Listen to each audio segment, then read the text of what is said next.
has a committed faculty and graduates who strive to improve the quality of life in Southern California and all over the world, practicing the discipline of learning and the art of caring every day.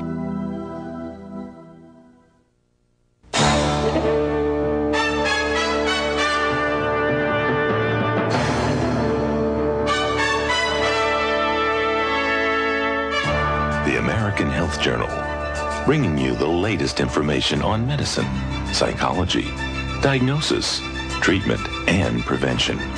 Major medical advances are made each week, and each week the American Health Journal keeps you up to date. Hello and welcome to this edition of the American Health Journal. I'm your host, Roger Cooper.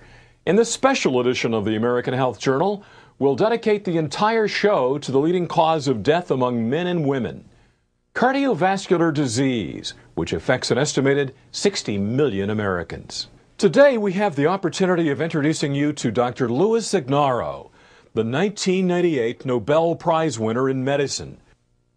When I was in Europe, actually when I was in Naples, Italy, which is where my dad was born many years ago, this is when I first heard about the announcement of the Nobel Prize. And actually, I refused to believe it until my colleague who had invited me to give a lecture showed me on the computer, in the internet, at the Nobel site, that I was awarded the Nobel Prize in medicine.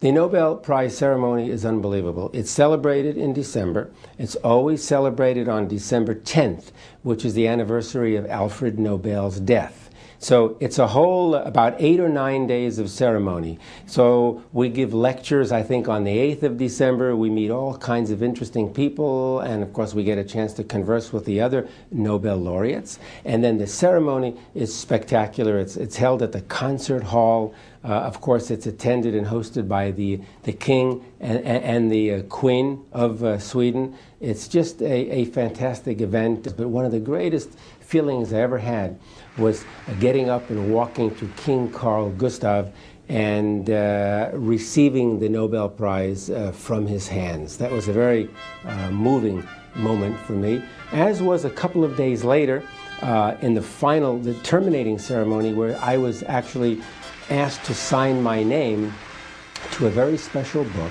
that had the signatures of all of the Nobel laureates who preceded me from 1901 through 1997.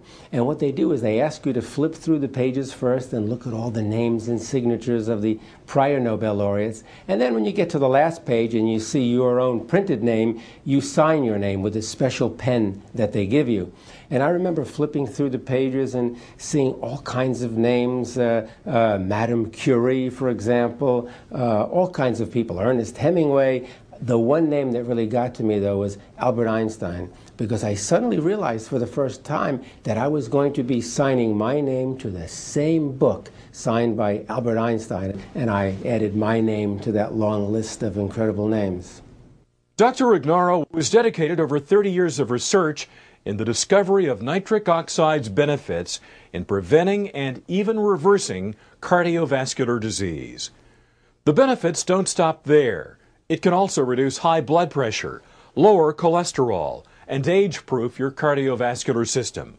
Dr. Ignarro will also explain what nitric oxide is, the important role of L-arginine and L-citrulline in boosting the production of nitric oxide, and also other necessary supplements, including vitamins, exercise, and diet, all the ingredients to a more healthy and better quality of life. Coronary artery disease occurs when there's an impairment of blood flow to the heart. The heart has its own circulatory system, and that circulatory system is called the coronary arteries. When people develop atherosclerosis or high cholesterol levels, this can result in plaque deposition, plaque formation in the arteries. And as those plaques grow and grow, they can obstruct the flow of blood. This can lead to a decrease in the flow of blood and therefore the flow of nutrients and oxygen to the heart, to the point where when you need your heart during exercise or walking up the stairs or changing a flat tire or almost anything else, if the heart does not get enough blood or oxygen, it's going to feel pain due to ischemic damage. That is essentially a heart attack. Nitric oxide is a chemical or a molecule, or you can even call it a hormone that is present in the body, which functions in certain specific ways within the cardiovascular system. It's our way of protecting ourselves, literally, against cardiovascular disease. It's a molecule, for example, that lowers the blood pressure. It's our way of preventing strokes and heart attacks. The arteries make nitric oxide for the purpose of lowering the blood pressure, improving blood flow to organs, because nitric oxide is a vasodilator. It widens or relaxes the arteries so that more blood can flow through. That's going to lower the pressure within the plumbing, within the arterial system. And again, it protects against coronary artery disease because it can lower the bad cholesterol levels, and so on. So it's the body's natural way to protect against heart disease, provided we make enough of it.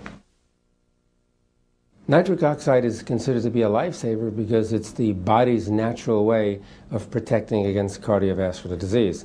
Cardiovascular disease is the #1 killer, not only in the US, but throughout the world.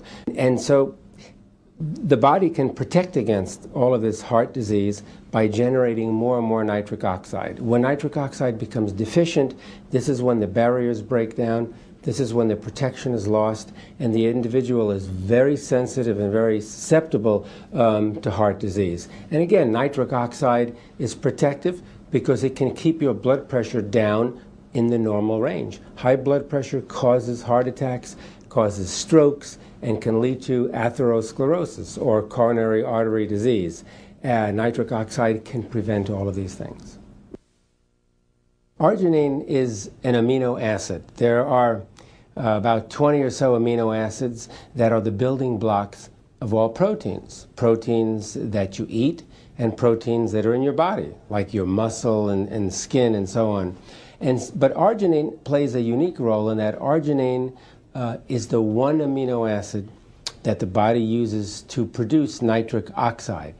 Okay? There are two amino acids that the body actually can use. One is arginine, the other is citrulline. But the primary amino acid, which is converted to nitric oxide in the body, is arginine. And it's very important, therefore, to maintain normal, healthy levels of arginine at all times, because when we develop certain cardiovascular and related diseases that are characterized by a deficiency in nitric oxide, the main reason for the deficiency in nitric oxide is a deficiency in this amino acid arginine. So if you have too low a level of arginine, you're not going to make sufficient amounts of nitric oxide to protect your cardiovascular system against disease. And so arginine is one of those amino acids that you actually have to take in from the outside. That is, you have to include it in your diet. And we're lucky that so many different proteins contain arginine. But sometimes, even though we may eat healthy and eat normal amounts of protein, if you have a deficiency in arginine, you're not going to get sufficient amounts from the diet. So you may want to consider supplementing your diet with extra arginine. Nitric oxide is something you cannot simply take from the outside. You cannot take it in a pill. You can't put it in in water or juice or anything like that, because nitric oxide is actually a gaseous substance. It's a gas, and it's very unstable. It doesn't last for more than a second or two. So you can't really take nitric oxide. What you can do, though, is you can take the ingredient